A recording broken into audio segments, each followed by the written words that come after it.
Alain, propos d'un Normand. Fétichisme et historien.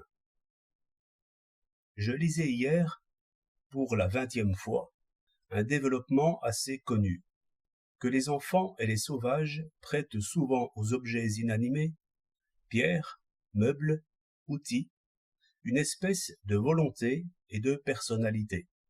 Ce qui se reconnaît à ceci qu'ils frappent quelquefois les objets, ou bien leur disent des injures.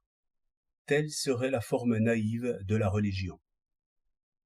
Je lisais en somnolant, car ces choses ont été trop dites. Lorsqu'un doute me vint, je me demandais d'abord, voyons, est-ce qu'il m'arrive de m'irriter contre les objets et même de les frapper? Oui, cela m'arrive quelquefois. Cela prouve-t-il que je leur suppose une volonté et une personnalité? Assurément non, et les choses se passent beaucoup plus simplement.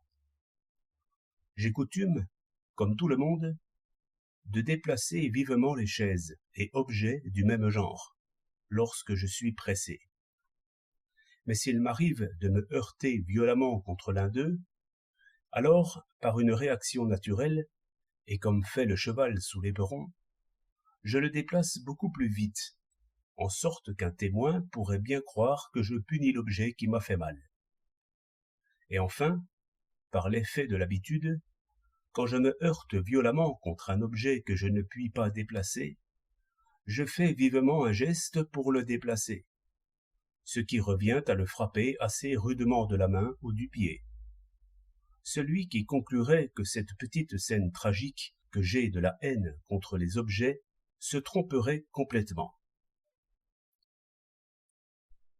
Je me dis aussi que, lorsque j'étais enfant, je personnifiais souvent la table, le livre, la chaise, et que je faisais manœuvrer pendant des heures un régiment de boutons de culotte.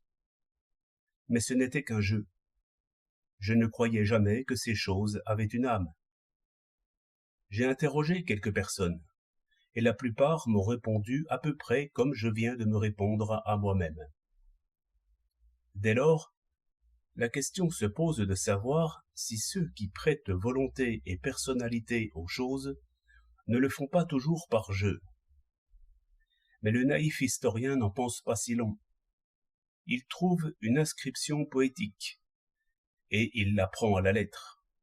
Par exemple, s'il m'arrive d'écrire « Mon cher vieux porte-plume », l'historien qui, dans 1000 ans, découvrira ce texte, dira qu'Alain était fétichiste, et croyait que son porte-plume était une espèce de dieu familier. 26 janvier 1908